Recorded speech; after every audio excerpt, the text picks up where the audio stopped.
Tak ada sambutan sama ada Mauludur Rasul, sama ada Nuzul Quran, sama ada Isra' Mi'raj, tak ada. Tak ada sambutan.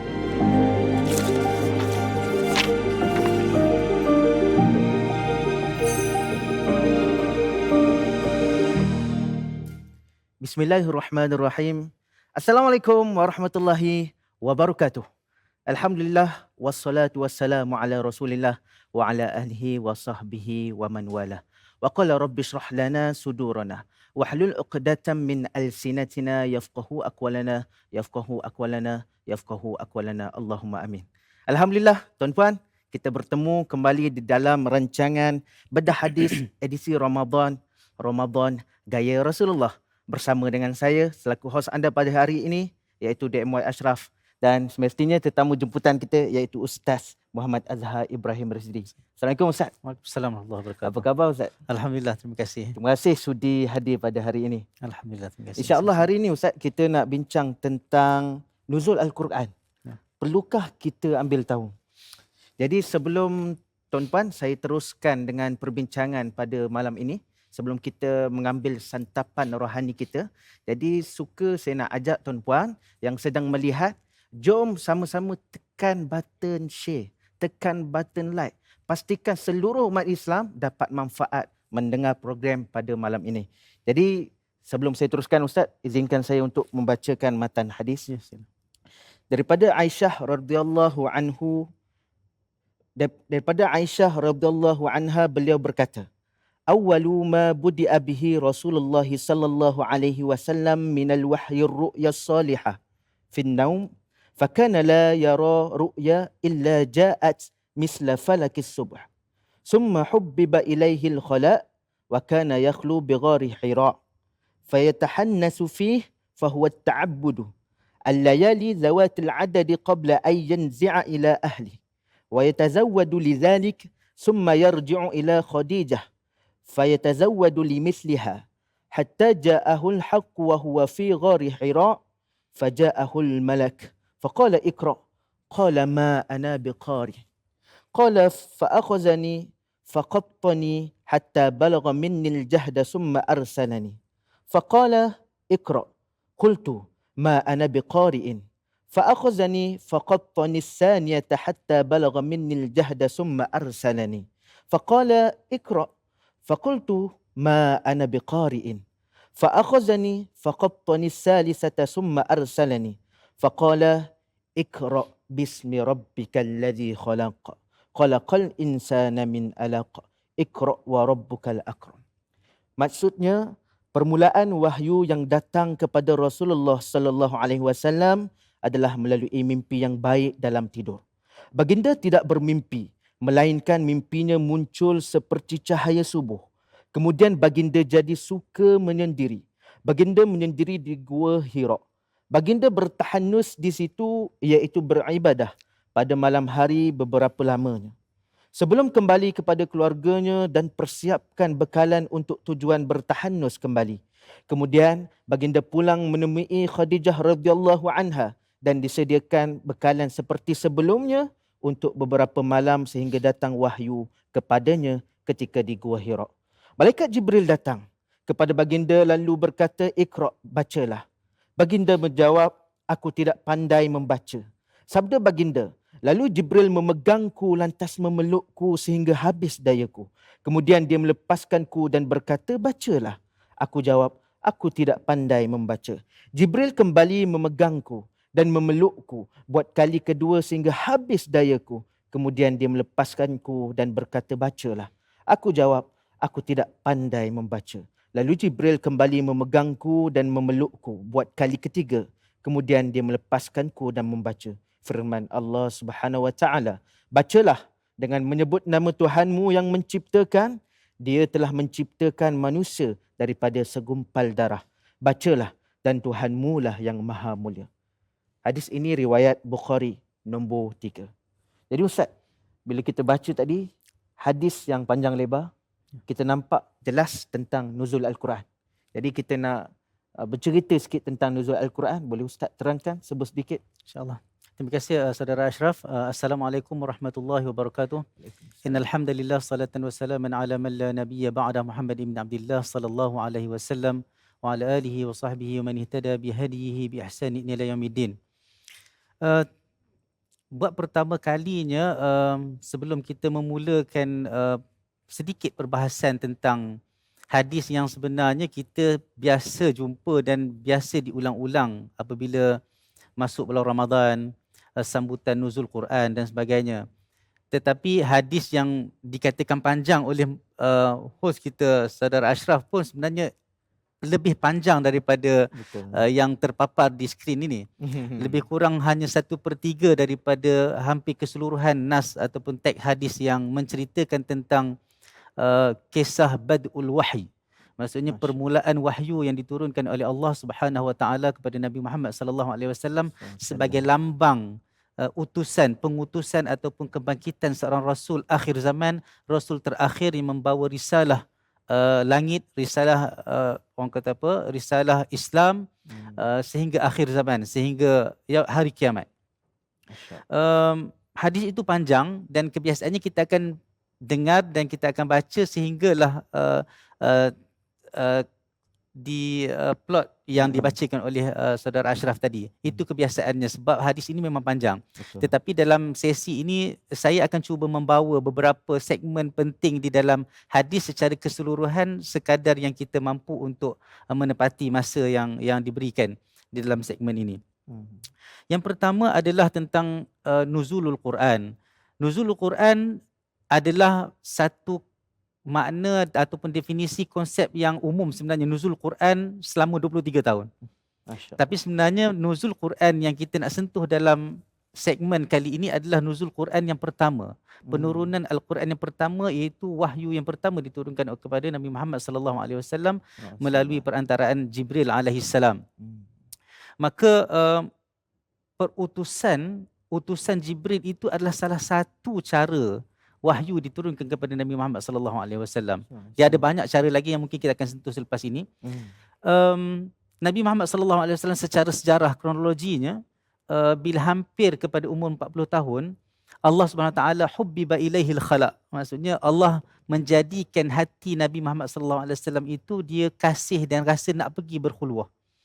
Dan itu adalah sebenarnya tradisi ramai orang-orang hebat pada ketika itu yang mencari agama sebab ketika itu dia macam interception ataupun macam satu period of time, jangka masa yang terputus di antara syariat Nabi Isa, Nabi Ibrahim dan Nabi Muhammad sallallahu alaihi wasallam. Maka di situ ada beberapa individu yang sentiasa mencari agama dan sebagainya. Mereka mencari dalam bentuk yang kebiasaannya bertahanus. Maksudnya berkhulwah. Maka apa yang Nabi Muhammad SAW buat itu sebenarnya bukanlah satu benda yang asing. Jadi Nabi Muhammad SAW dalam tempoh beberapa bulan ataupun ada yang kata beberapa tahun, beberapa ketika dia telah naik ke Gua Hira dan itulah rutinnya mengambil bahan makanan, bekalan daripada Khadijah binti Khuwailid, isterinya, dan yang ada yang disebut hanya membawa sawiq wal ma'. Ya'khudus sawiq wal ma'. Sawiq ni macam emping padi kita, macam cornflakes tu, tapi dibuat daripada gandum lah. So itulah bancuhan yang dimakan secara senang dan mudah di Gua Hira dalam tempoh dia bertahanus, dan tempoh dia beribadah kepada Allah Subhanahu Wa Taala. Maka selepas hampir dan bila cukup umur Nabi Muhammad sallallahu alaihi wasallam 40 tahun mengikut riwayat yang sahih, maka datanglah Jibril alaihi salam membawa utusan dan Allah SWT memuliakan Nabi Muhammad sallallahu alaihi wasallam dengan kebangkitannya menjadi utusan sebagai rasul akhir zaman, rasul terakhir, penutup segala nabi dan para anbiya.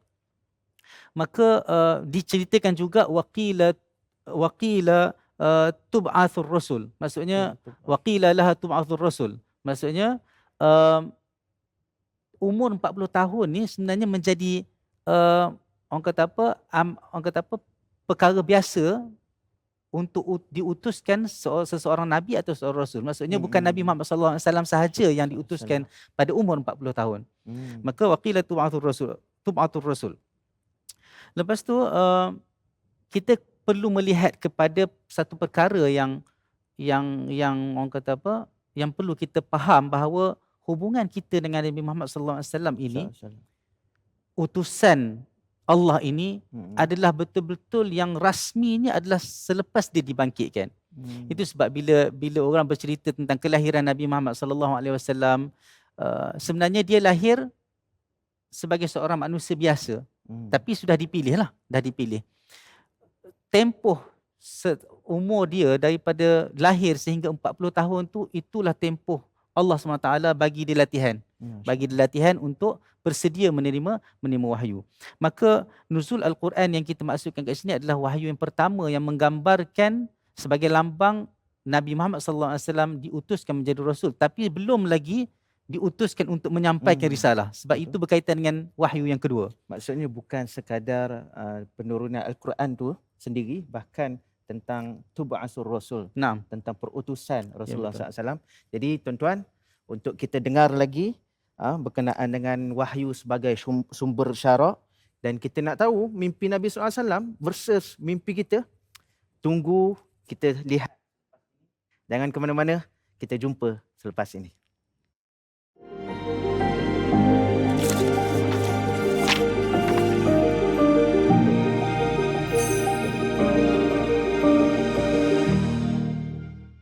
Allahumma salli ala Sayyidina Muhammad.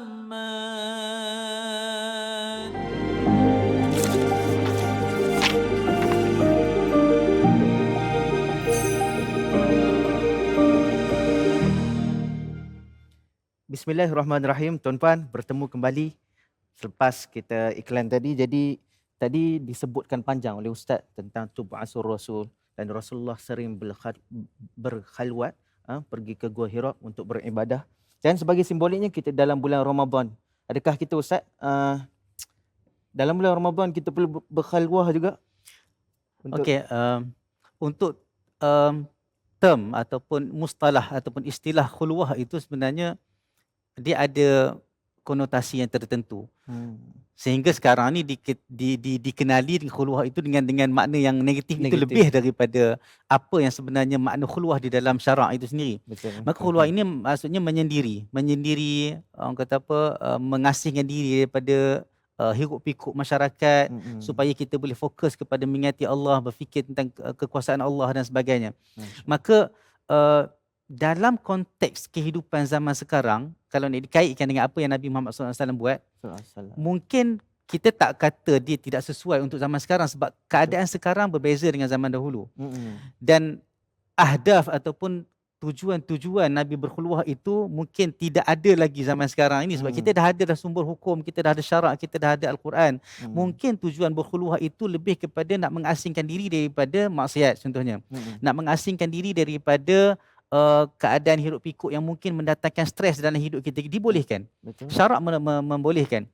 Tetapi satu perkara yang paling hampir dengan kita, terutama dalam bulan Ramadan, adalah perkara i'tikaf.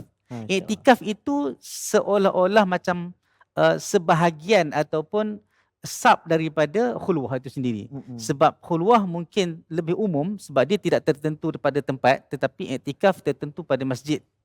Dan lebih kepada al-ashrul awakhir, pada 10 malam terakhir. Tetapi itu salah satu perkara yang kita boleh ambil daripada hadis inilah tentang khulwah dan konsep itu. Tetapi saya nak sentuh juga adalah tentang, sebelum saya terlupa dan tertinggal, tentang wahyu. Tentang wahyu ini, ramai orang mungkin menganggap bahawa Al-Quran sahaja yang wahyu, tetapi selain daripada itu tidak wahyu. Itu sebab yang mungkin boleh membawa kepada terselewengnya pemahaman tentang syarak secara syariat Islam itu secara keseluruhan, secara syumul, yang akhirnya melahirkan golongan-golongan, contohnya anti hadis, golongan Qurani yang hanya mengambil Al-Quran dan sebagai sumber perundangan. Di sini kita perlu fahami bahawa ulama membahagikan kategori wahyu itu kepada dua. Al-wahyul matlu, al-wahyul ghairul matlu. Wahyu yang dibaca dan wahyu yang tidak dibaca. Maka wahyu yang dibaca itu adalah Al-Quran lah, Al-Quran. Al-Quran Al-Karim. Walaupun kita tak faham, kita dapat pahala. Al-muta'abbad bitilawatihi. Dapat pahala dengan beribadah dengan baca Al-Quran. Yang tidak matlu adalah hadis Nabi Muhammad sallallahu alaihi wasallam. Itu sebab dalam Al-Quran Allah sebut dalam satu ayat, dia kata wa ma yantiqu 'anil hawa in huwa illa wahyun yuha. Nabi Muhammad sallallahu alaihi wasallam ini tidak bercakap mengikut hawa nafsu dia. Dia tak boleh cakap suka-suka je. Dia tak macam kita, memang lain langsung dari kita. Betul. Wa ma yantiqu 'anil hawa in huwa illa wahyun yuha. Kecuali apa-apa yang dikatakan oleh Nabi Muhammad sallallahu alaihi wasallam adalah wahyu yang diutuskan, yang diwahyukan kepadanya. Maka di sana ada satu ayat yang lebih memberi satu gambaran umum kepada bagaimana wahyu itu diturunkan kepada Nabi Muhammad sallallahu alaihi wasallam. Ini lebih kepada ilmiah, perkara yang ilmiah, supaya menelusuri hadis ini tidaklah terkait hanya dengan nuzul wahyu dan cuti dan sebagainya. Betul. Tetapi lebih kepada perkara ilmiah yang boleh memberi input yang lebih baik kepada kita sebagai seorang Islam yang sentiasa upgrade kita punya ilmu. Betul. Allah kata dalam Al-Quran, wa ma kana li basharin ay yukallimahullah illa wahyan aw min wara'i hijab aw yursila rasulan fayuhi bi idnihi ma yasha. Tidaklah seseorang manusia itu Allah boleh bercakap dengan dia ataupun menyampaikan sesuatu kepada dia kecuali 3 perkara. Illa wahyan, yang pertama wahyu. Wahyu ni dari segi bahasa dia adalah al-ikhbar awil i'lam fi khafa. Maksudnya memberitahu sesuatu, menceritakan sesuatu dalam keadaan tersembunyi. Satu. Dan wahyu ini banyak kategori dia. Lepas tu min wara'i hijab. Ini yang berlaku ketika mengikut pandangan ulama ketika Nabi Muhammad SAW Isra' dan Mi'raj. Betul. Nabi Muhammad SAW bercakap sendiri dengan Allah Azza wa Jalla min wara'i hijab. Di sana ada khilaf lagi pendapat ulama tentang adakah Nabi melihat Allah secara terus ketika Isra' Mi'raj dan sebagainya, tapi ar-rajih tidak. Dia bercakap min wara'i hijab. Ataupun kaedah Nabi Muhammad Allah Azza wa Jalla bercakap dan menyampaikan wahyu kepada Musa alaihissalam. Wa kallamallahu Musa taklima. Itu sebab dari ayat itu juga Musa itu digelar sebagai kalimullah. Nabi Muhammad SAW Habibullah. Nabi Ibrahim alaihissalam Khalilullah. Dan setiap Nabi dia ada orang kata apa, kelebihan-kelebihan dan perkara-perkara yang diberi oleh Allah Subhanahu wa taala. Au yursila rasulan, ataupun dia mengutuskan Rasul. Iaitu dalam konteks ini adalah Jibril alaihissalam yang berlaku di Gua Hira contohnya.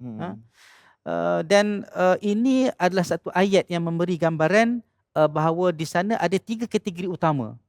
Maka apabila ulama memecahkan kategori-kategori yang lain untuk cara penurunan wahyu, ia adalah termasuk di bawah 3 kategori utama yang terdapat di dalam ayat suci Allah Azza wa Jalla ini. Maka wahyu itu adalah satu perkara yang special. Wahyu bukan mimpi. Wahyu adalah satu perkara yang terkait dengan mimpi yang nyata hanya bagi Nabi Muhammad SAW dan tidak berkaitan dengan mana-mana mimpi orang-orang awam dan sebagainya. Maka wahyu adalah satu benda special dan merupakan satu sumber hukum syarak. Dia berbeza dengan mimpi yang semua orang boleh claim, tak tahu kebenaran dan kesahihan yang kita pun orang kata apa, kadang-kadang boleh membuatkan satu umat itu berada dalam fitnah. Maka wahyu adalah sumber hukum, mimpi bukan sumber hukum. Dan yang pasti mimpi kita boleh jadi fantasi dan bukan realiti. Dan di dalam nuzul Al-Quran ni Ustaz, kata nuzul Al-Quran, baru nak baca Quran. Pendapat Ustaz macam mana? Pada tahrir nuzul Quran barulah nak kejar, nak baca Al-Quran, nak tilawah Al-Quran. Pada hari lain macam biasalah, Al-Quran tu tak disentuh-sentuh, tak dibaca. Yalah. Apa pendapat Ustaz? Itu apa yang kita lalui dan itulah keadaan masyarakat sekarang ni yang orang kata mahjura, maksudnya Al-Quran tu dipinggirkan. Itu pun nasib baik, alhamdulillah ada dalam kalender kita umat Islam kat Malaysia cuti nuzul Quran. Allah. Kan? Ada disebut-sebut di sana. Orang kata apa, sambutan dan sebagainya, walaupun nanti isu sambutan tu nanti kita akan sentuh. Bahawa Al-Quran ini sebenarnya kafabil mar'i Qur'ani mu'nisa.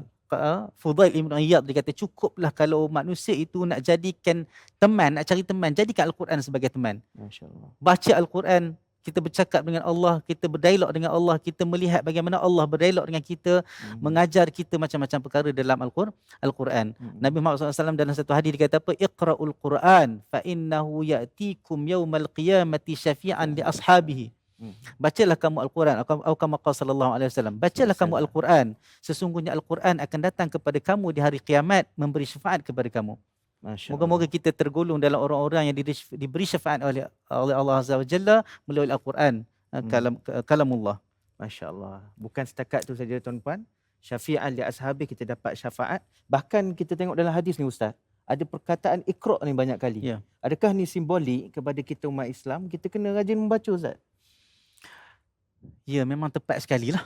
Memang arahan dan anjuran wahyu yang pertama adalah Iqra', menggambarkan satu simbolik agama Islam adalah satu agama ketamadunan yang tinggi.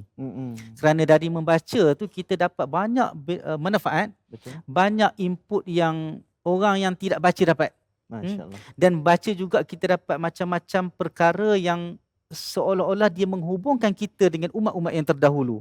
Menghubungkan umat-umat terdahulu. Dan dia menambahkan ilmu kita dan membawa seorang manusia itu berada di darjat dan tingkatan yang tinggi di sisi Allah Azza wa Jalla. Sebagaimana yang Allah sebut dalam satu ayat, Allah kata, a'udzubillahi minasyaitonirrajim, yarfa'illahu alladhina amanu minkum walladhina utul ilma darajat.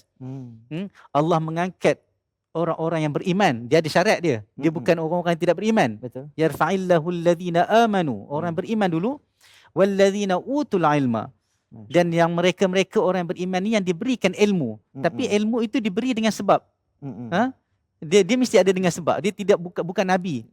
Ummi pun dapat wahyu juga, tapi kita bukan nabi, kita kena baca. Itu sebab wahyu yang pertama itu Allah itu af'alullah, maksudnya apa yang Allah buat itu sebagai satu simbolik kepada agama Islam inilah satu agama yang agama ilmu. Agama yang menghendakkan masyarakat dia berilmu. Dan bagaimana Allah mengangkat darjat itu, di sana perbahasan ulama banyaklah. Tak semestinya Allah angkat darjat itu dengan kekayaan. Tidak semestinya Allah angkat ke darjat itu dengan orang kata kemewahan. Tetapi Allah angkat darjat dengan cara yang Allah mahu. Mungkin orang kata apa, kelapangan hati seseorang yang membaca Al-Quran, yang mempunyai ilmu itu lebih lapang daripada orang yang tidak mempunyai ilmu. Sentiasa nak berdebat, sentiasa nak berbalah dan sebagainya, sehingga tidak ada akhirnya. Jadi Iqra' itu baca. Ada orang kata baca tapi tak faham, baca dulu. Sekurang-kurangnya kita dapat imtithal, ataupun kita dapat ikut contoh apa yang Allah suruh. Membaca bukan syaratnya faham. Tapi membaca adalah imtithal li awamirillah. Maksudnya mengikut ajaran Allah. Tetapi kebiasaan, hukum adat, bila baca kita akan faham. Yang kedua, baca janganlah sekali. Kan? Baca janganlah sekali. Jibril suruh Nabi baca pun 3 kali. Sehinggalah Nabi dibacakan Iqra' sebagai wahyu pertama oleh Jibril alaihissalam. Maka unjuran untuk membaca ni dia banyak, orang kata manfaat. Dia ada banyak perkara yang kita kena tahu. Yang paling penting sekali adalah bila kita baca saja, faham ke tak faham, itu adalah imtithal li awamirillah. Maksudnya kita mengikut apa yang Allah suruh. Tapi jangan risau, insya-Allah dengan pembacaan setiap orang akan menjadi lebih baik dalam kehidupan dia dengan ilmu yang berkat daripada Allah Azza wa Jalla. Masya-Allah. Yarfa'illahu alladhina amanu minkum wallazina utul ilma darajat. Beberapa darjat. Ditingkatkan beberapa darjat. Dan juga disebutkan oleh Ustaz tadi, kita dapat ikut awamirillah, dapat ikut perintah Allah Subhanahu Wa Taala. Dan tuan-puan, kalau nak baca jangan sekali je, bacalah berkali-kali. Kalau baca sekali nak faham macam manalah tuan-puan. Jadi dalam ni juga dikisahkan tentang peranan isteri Rasulullah SAW sebagai orang terdekat, orang nearby untuk bantu Rasulullah dalam berdakwah. Apa yang dapat kita ambil tu intisari daripada hadis ni? Banyak daripada panjang ni, Masya Allah. Alhamdulillah, Allah menyusun atur gerak kerja dan orang-orang yang dipilih oleh Allah Azza wa Jalla sendiri untuk buat kerja dakwah. Siapa di sekelilingnya, siapa berada di dalam rumahnya, sebagai untuk menjadi contoh kepada kita yang akan terus menerus mengambil kerja Nabi Muhammad SAW. Al-ulama warathatul anbiya. Yang kita mewarisi kerja-kerja Nabi, bukan mewarisi kenabian, tapi mewarisi kerja-kerja Nabi. Itu yang kadang-kadang ada orang mengaku jadi Nabi dan sebagainya. Bukan mewarisi Nabi dari segi Nabi, tetapi mewarisi Nabi dari segi kerja-kerja dakwah. Maka setting ataupun orang kata apa, keadaan situasi Nabi Muhammad SAW itu, walaupun Khadijah itu dikatakan lebih tua daripada Nabi Muhammad SAW, mungkin ada hikmah di sana. Banyak lagi cerita-cerita tentang sirah tentang mereka. Tetapi bagaimana Khadijah menerima Nabi Muhammad SAW yang balik daripada Gua Hira ni dalam keadaan takut dan sebagainya, dalam keadaan yang dia menerima Nabi sebagai orang yang memang tak ada masalah langsung. Kan? Bila balik je, Nabi kata zammiluni, selimutlah aku.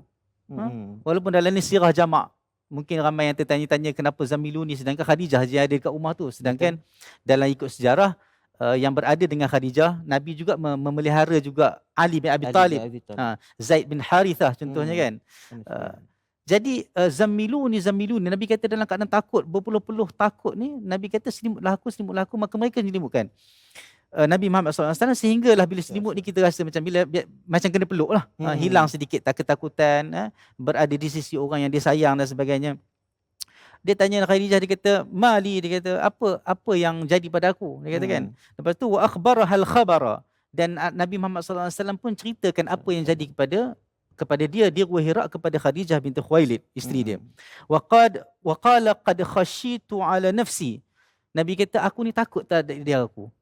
Aku takut sama ada aku ni nak mati cepat ke. Ini antara pendapat ulama. Dia banyak pendapat ulama tentang apa makna khasyitu. Apa makna aku takut itu. Takut tentang amanah ke, takut tentang aku ni sakit ke. Sebenarnya kadang-kadang bila kita cerita satu benda yang orang tak boleh nak terima, orang kata tak cukup ke sebenarnya kan. Ataupun sakit ke, demam ke. Sebab yang datang kepada Nabi Muhammad SAW itu bukan satu makhluk yang biasa dilihat. Dia mungkin berbeza dengan apa yang Nabi pernah hadapi di Bani Sa'ad. Pada Bani Sa'ad juga Jibril datang untuk peluk Nabi, fasara'ahu, dan selepas itu bedah Nabi dan buatlah proses mengeluarkan petumpuk hitam dalam hati Nabi Muhammad SAW. Tetapi yang datang di Gua Hira ni dalam bentuk yang lain. Allah utuskan dalam bentuk yang lain yang menjadikan Nabi takut. Dan bila macam tu keadaan dia, Khadijah kata faqalat kalla abshir. Khadijah terus cool downkan Nabi, tenangkan Nabi. Dia kata sekali-kali tidak, kamu jangan risau. Abshir maksudnya terimalah kabar-kabar gembira, rasalah orang kata apa, tenang dan sebagainya. Fa wallahi la yukhzikallahu abada. Niscaya demi Allah, dia kata, Khadijah kata, Allah tidak akan menyakiti kamu. Dalam keadaan ini, bagaimana seorang isteri bila dia kata tidak menyakiti kamu tu, Allah tak akan menyakiti kamu itu, bagaimana dia datang dengan justifikasi? Sebab Nabi adalah seorang yang baik, seorang yang hebat, Al-Amin. Yang gelar dia Al-Amin bukan orang Islam. Orang kufar Quraisy yang gelar dia Al-Amin. Kita kalau setakat orang Islam kata Ustaz bagus. Orang Islam yang kata. Tapi yang memberi gelaran Al-Amin adalah orang kufar Quraisy. Dan Khadijah menyambung, dia kata innaka latasilur rahim. Sesungguhnya kamu, wahai Rasulullah, adalah orang yang menyambung silaturahim, menjaga betul-betul silaturahim. Wa tasdiqul hadis, dan kamu bercakap benar. Itu sebab bila dia panggil kepada Jabal Safa, Nabi Muhammad panggil orang kafir Quraisy di Jabal Safa, bila tanya tentang satu perkara, orang kafir Quraisy dia kata ma jarabna alaika illa sidqa. Ma jarabna alaika kadhiba. Maksudnya kami tak pernah tahu yang kamu pernah menipu. Itu orang kata persaksian masyarakat pada ketika itu. Jelas lepas kat sini nak sebutnya sebagai isteri Rasulullah SAW yang support Rasulullah SAW, membenarkan Rasulullah SAW, bahkan menenangkan Rasulullah SAW. Baik tuan-puan, untuk kita tahu lebih lanjut lagi, lepas ni kita ada persoalan-persoalan yang Ustaz akan jawab, InsyaAllah. Tunggu selepas ini, jangan ke mana-mana, InsyaAllah.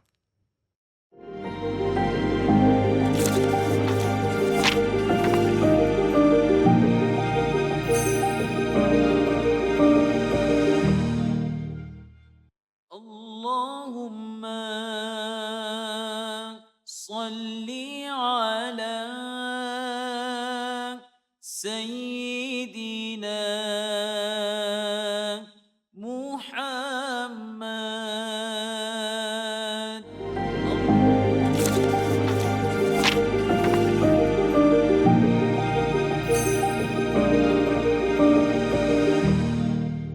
Bismillahirrahmanirrahim. Bertemu kembali kita di dalam rancangan Bedah Hadis edisi Ramadan Ramadan gaya Rasulullah.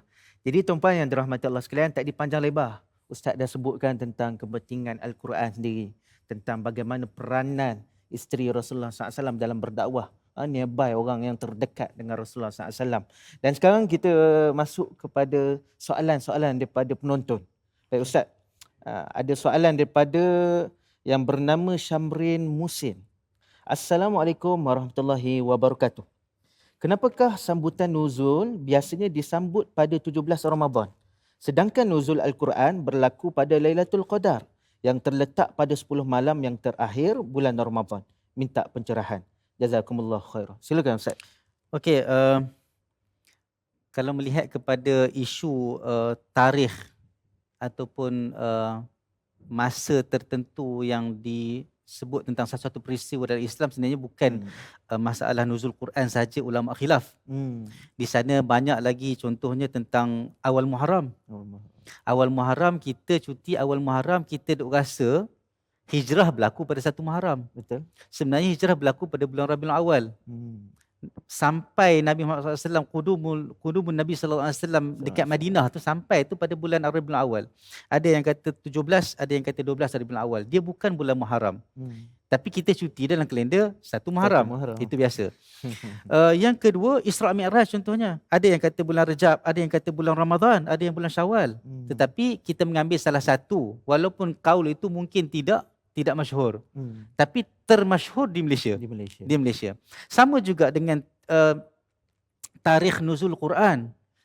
17 Ramadan adalah salah satu daripada tarikh yang disebut di dalam riwayat-riwayat. Selain daripada itu adalah 24 Ramadan. Yang orang kata apa, selepas kajian dibuat oleh ahli kaji bintang Mahmud Bashar dan sebagainya, yang disebut oleh Mubarak Furi. Mubarak Furi dalam kitab dia Ar-Rahiq Al-Makhtum, dan mereka mendapat persetujuan ramai ulama-ulama ahli falak juga mengatakan bahawa nuzul Al-Quran adalah pada malam 21 Ramadan. Dia bukan 17 Ramadan. Berdasarkan apa yang ada dalam kalender kita dekat Malaysia. Yang pentingnya kita cuti. Yang pentingnya kita cuti, kita boleh baca Quran, kita boleh fokus perkara-perkara yang baik. Itu hebatnya kat Malaysia ni, kita ada sambutan yang membuatkan kita rapat dengan Islam. Walaupun sumber tu nanti kita akan tengoklah. Walaupun dalam orang kata apa, dalam isu penyandaran dia kepada amalan salafus salih itu tidak ada, tetapi kita agak orang kata apa, boleh bertolak ansur dengan iktikad dan kepercayaan yang nyata tentang sumber hukum. Yang tu penting. Maka dalam riwayat Ahmad contohnya menyebut 24 hari bulan Ramadan. 17 Ramadan ini adalah salah satu riwayat yang dibawa oleh Ibn Kathir dalam Al-Bidayah wan Nihayah. Yang mana Ibn Kathir orang kata menukilkan pendapat dan riwayat oleh Imam Al-Waqidi. Dia menyebut 17 Ramadan sebagai salah satu tarikh yang disebut tentang nuzul Al-Quran. Maka bila sebut tentang 17 Ramadan, memang kita terus jadi macam, bagi orang yang tidak bercakap, tidak orang kata apa, memfokuskan tentang ilmu secara ilmiah, cukup ada cuti, boleh baca Quran, boleh buat program-program yang baik-baik, sudah cukup. Tapi bagi orang yang pentingkan ilmu, secara ilmiah perbahasan perlu diperincikan, maka dia melihat kepada contohnya Al-Waqidi adalah satu ulama yang hebat, tetapi diperkatakan tentang orang kata apa, dia punya orang kata apa, kebolehan lah, dia punya riwayat dan sebagainya. Mubarak Furi meletakkan 21 hari bulan Ramadan. 21 hari bulan Ramadan. Maka bila sebut tentang 17 Ramadan, maka dia tidak duduk dalam Lailatul Qadar. Sedangkan Allah sebut dalam Quran, inna anzalnahu fi lailatul qadr. Itu pun ada perbahasan juga. Adakah turun Al-Quran itu secara terus ataupun turun Al-Quran itu secara munajaman? Ada ulama kata yang Allah kata inna anzalnahu fi lailatul qadr itu adalah turunnya Al-Quran secara total, secara penuh daripada Lauh Mahfuz ke Baitul Izzah ataupun langit dunia.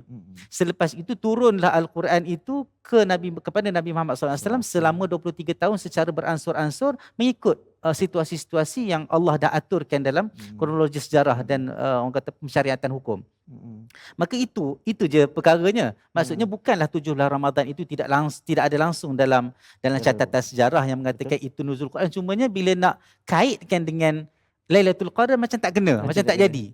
Jadi Mubarakfuri mungkin tidak mengambil riwayat-riwayat ini sebagai satu orang kata apa, wallahu alam, tapi Mubarakfuri dengan Majmu'atul Muallifin mereka bersetuju untuk mengatakan nuzul Al-Quran adalah 21 hari bulan Ramadan. Maka tidak kontradik ataupun tidak bertentangan dengan turunnya Al-Quran itu pada malam Lailatul Qadar dalam malam-malam ganjil. Orang kata apa, di akhir bulan Ramadan. Sedangkan bila syariatan puasa disyariatkan? Puasa disyariatkan pada tahun kedua Hijrah. Nabi sempat berpuasa selama 9 kali puasa sahaja. Maka nak kaitkan tentang isu Lailatul Qadar. Lailatul Qadar tu memang ada dah walaupun sebelum puasa disyariatkan. Maksudnya satu perkara yang lain. Lailatul Qadar itu memang wujud dah. Kalau sebelum persyaratan puasa sebelum puasa disyariatkan pun dah wujud dah Lailatul Qadar, dah wujud dah bulan Ramadan, maka ia tidak ada kaitan dengan turunnya wahyu pada 21 Ramadan pada tahun pertama kebangkitan Rasulullah sallallahu alaihi wasallam. Masya-Allah. Okey. Pokok pangkalnya 21 Ramadan disebutkan oleh Mubarakfuri. Kalau kita nak sambut 17 Ramadan pun tak ada masalah, ada disebutkan oleh kaul ulama. Jangan bergaduh pula kan. Cumanya yang masyhurnya, yang rajihnya adalah yang dibuat oleh Mubarakfuri lah selepas beberapa kajian dibuat secara akademik lah, Tetapi berdasarkan riwayat yang kuatnya 24 hari bulan Ramadan. Tapi 17 tu ada juga. Jadi tak perlulah jadi isu besar sangat lah. Ada benda tu. Sebab khilaf ulama. Jadi Allah Samad, kita teruskan. Baik, jelas tentang soalan daripada Syamrin Musin. Jadi kita pergi kepada soalan kedua, Ustaz. Daripada Izzah Nasirah. Dua Izzah ni.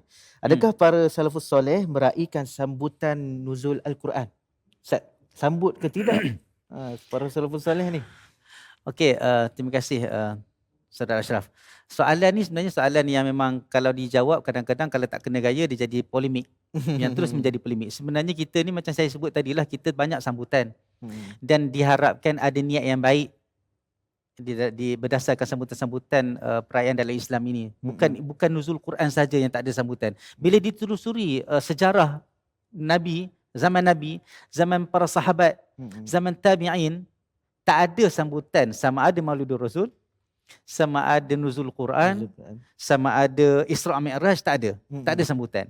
Tetapi orang masyarakat bertanya, adakah tak boleh sambut?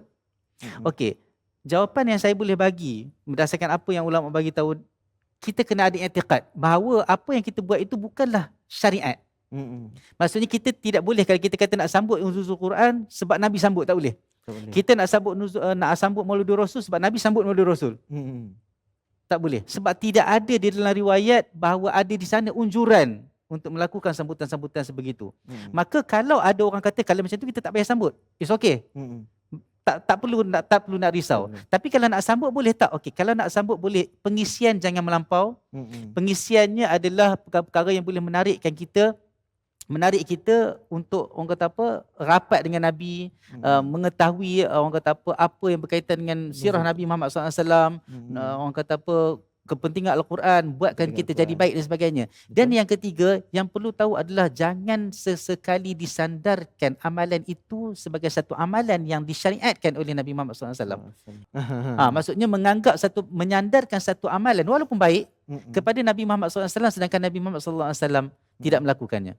Maka orang kata apa, segala amalan ini kalau tidak buat pun jangan risau, jangan sakit kepala. Sebab Nabi sendiri sebut, dia kata khairul quruni qarni thumma alladhina yalunahum thumma alladhina yalunahum. Sebaik-baik generasi kurun, sebaik-baik kurun adalah kurun aku. Kemudian yang datang selepas itu, kemudian yang datang selepas itu. Maka dalam kurun-kurun ini tidak didapati satu-satu riwayat pun tentang sambutan-sambutan sebegini. Tetapi kita perlu insaf lah. Maksudnya kita perlu insaf, kita perlu orang kata apa, sederhana dalam menilai satu isu ini supaya tidak ada kejutan yang mendatangkan fitnah dalam masyarakat. Maka setiap manusia, setiap masyarakat perlu tahu secara ilmu, secara sumbernya yang betul, apa yang dilakukan dalam dalam ibadat. Dalam Sebab ibadat. kalau perkara ini disandarkan sebagai satu perkara ibadat, Mm-mm. semua orang bersetuju dengan kaedah fiqh al-aslu fil ibadati at-tawaqquf Betul. ataupun at-tauqifi. Maksudnya asal dalam perkara ibadat adalah tauqif Mm-mm. ataupun tawaqquf di atas dalil. Kalau Mm-mm. tidak ada dalil tak payah buat. Betul. Kalau perkara itu dikaitkan dengan ibadat, dan kebiasaannya kita akan menganggapkan perkara ini ibadat lah. Mm-mm. Maka kalau apa yang dibuat itu adalah berdasarkan dalil-dalil umum untuk ta'allum, menuntut ilmu, mendengar ceramah dan sebagainya, bersempena dengan nuzul Quran, maka diharapkan semoga kita diampuni oleh Allah Azza wa Jalla, dan semoga kita sentiasa diuruskan, orang kata diaturkan dalam keadaan yang mengikut sunnah Nabi Muhammad sallallahu alaihi wasallam. Sallallahu alaihi wasallam. Jadi pokok pangkalnya, kalau kita nak sambut, jangan iktikad tu adalah yang dibuat oleh Rasulullah sallallahu alaihi wasallam. Baik Ustaz, soalan yang last daripada simpan nota. Macam mana nak selamat daripada klaim-klaim wahyu atau mimpi yang tak ada asas yang membawa kepada penyelewengan Islam?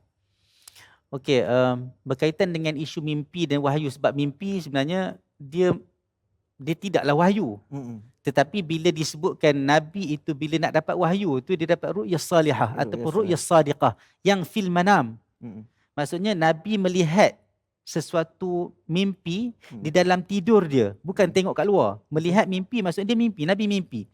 Mimpi Nabi adalah nyata. Ja'at mithla falaqis subhi, Khadijah kata, datang sebagaimana jelas. Macam kita mimpi kadang-kadang bila kita nak cerita balik ke orang, kita kata, saya macam nampak awak tapi tak tahu macam. Kita samar, kita ada kesamaran dalam mimpi, tapi mimpi Nabi Muhammad sallallahu alaihi wasallam dia berbeza. Ru'yah sadiqah, ru'yah salihah, ja'at mithla falaqis subhi. Maksudnya falaqis subhi ni maksudnya nak menceritakan bahawa terang dan nyatanya mimpi Nabi tu. Dan dia terjadi. Kita mimpi kita hanya mimpi lah. Itu kata hanya mimpi je. Walaupun di sana ada mungkin secara kebetulan, dan sebenarnya bukan kebetulan di sisi Allah, Allah yang mengaturkan, tapi di segi hukum manusia dia jadi kebetulan lah. Mungkin ada, tetapi dia bukan boleh menjadi satu sumber hukum. Dia tidak boleh menjadi sumber hukum. Dan akhir-akhir ini, bukan akhir-akhir ni juga sebenarnya, tapi benda ni jadi lebih agak macam kritikal bila ramai kerap sangat menceritakan tentang mimpi, kan. Kalau yang menceritakan tentang mimpi itu adalah orang-orang yang mungkin tidak dilihat sebagai pembawa mesej agama, mungkin tidak menjadi isu. Tetapi bagi orang-orang yang orang kata apa, nampak kredibiliti sebagai seorang penyampai ilmu agama yang mempunyai followers ataupun pengikut yang banyak, kalau isi kandungan penyampaian itu banyak tergantung kepada mimpi dan sebagainya, maka saya rasa itu kurang wajar. Betul. Sebab mimpi bukan satu sumber syarak. Kalaulah mimpi itu datang dengan konten ataupun isi yang mana ia bersesuaian dengan syarak, maka seseorang itu haruslah melakukan satu tindakan berdasarkan arahan syarak, bukan berdasarkan arahan mimpi. Itu sebab mimpi semua orang boleh claim. Betul. Kalau orang claim kata aku mimpi, saya mimpi ini, Nabi pesan ini dan sebagainya, jadi susah. Agama akan runtuh dengan mimpi. Betul. Agama datang dengan persyariatan wahyu. Al-Quran, hadis, ijma' para sahabat dan sebagainya. Maka kalau kita hanya bergantung kepada mimpi, dia akan jadi satu sumber penyelewengan. Sebab kita tak mampu nak orang kata apa, nak trace, kita tak mampu nak pastikan mimpi itu betul ke tidak. Itu sebab mimpi ni sebenarnya kalau ikut adab dia tak payah cerita dekat orang. Betul. Tak payah cerita dekat orang. Sebab kita nak cerita untuk apa? Sebab bukan bila kita cerita tu orang tu boleh mimpi. Betul. Tak. Itu sebab kadang-kadang bila kita nak belajar ilmu agama, kita nak belajar tentang satu ilmu agama yang betul, nak mendapat panduan yang betul, kita kena tengok adakah seseorang itu menyampaikan satu-satu ilmu agama dan suruhan agama dalam keadaan dia menarik kita mengikut sunnah Nabi. Ataupun dia menarik kita supaya melihat orang kata apa, dia ataupun orang-orang yang dia ta'assub itu lebih baik. Maksudnya kita mengikut selain daripada Nabi Muhammad SAW dan arahan Allah Azza wa Jalla. Itu kena lihat. Maksudnya bila kita tengok seseorang yang mengajak kepada kebaikan, kena tengok dia ajak kebaikan itu berdasarkan sumber ke tidak. Itu sebab dari dulu, zaman para sahabat sendiri, bila mereka berbincang tentang ilmu, berbincang tentang sesuatu masalah hukum, mereka terus kepada dalil. Itu sebab kita masyarakat, walaupun kita kata kita orang awam, saya orang awam, Tuan Ashraf juga orang awam, kita semua orang awam, tetapi orang awam itu sendiri dia ada level dia. Betul. Dia ada kategori dia, dia ada tingkatan dia. Jadilah orang awam yang sentiasa nak upgrade ilmu dia. Maka bertanyalah tentang sumber hukum, bertanyalah tentang dalil.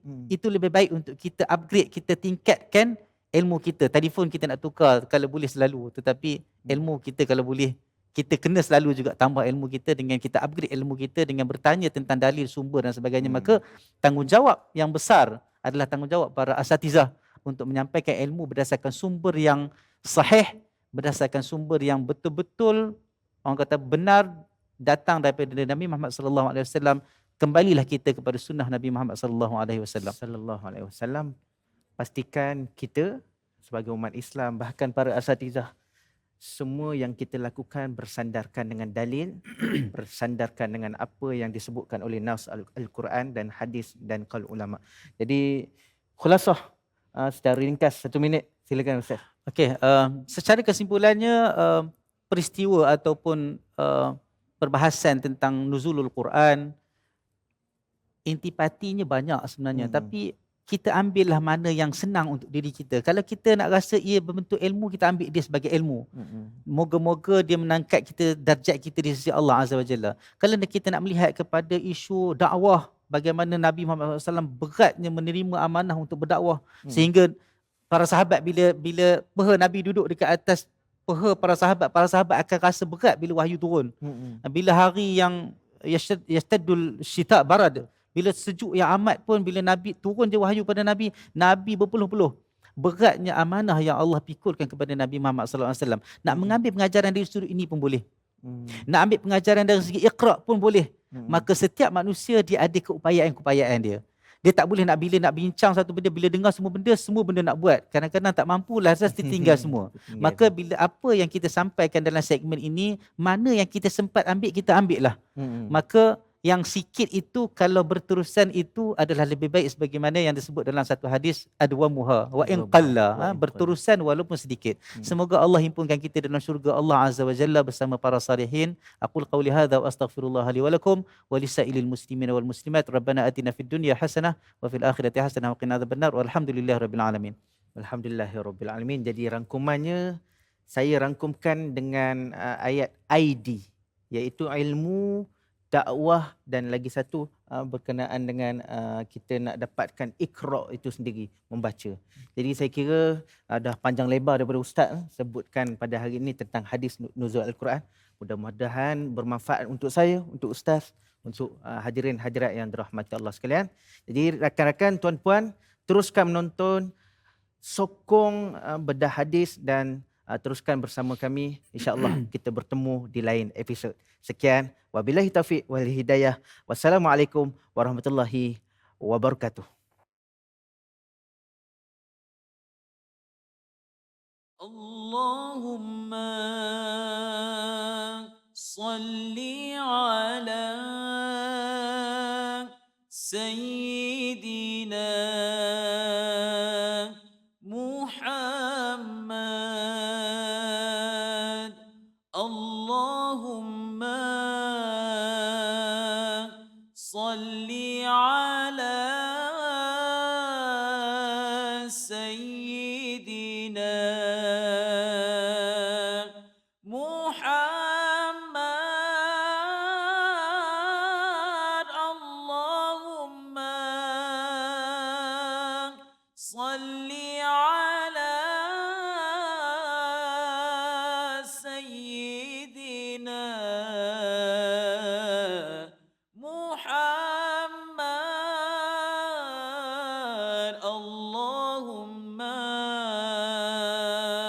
salli ala Sayyidina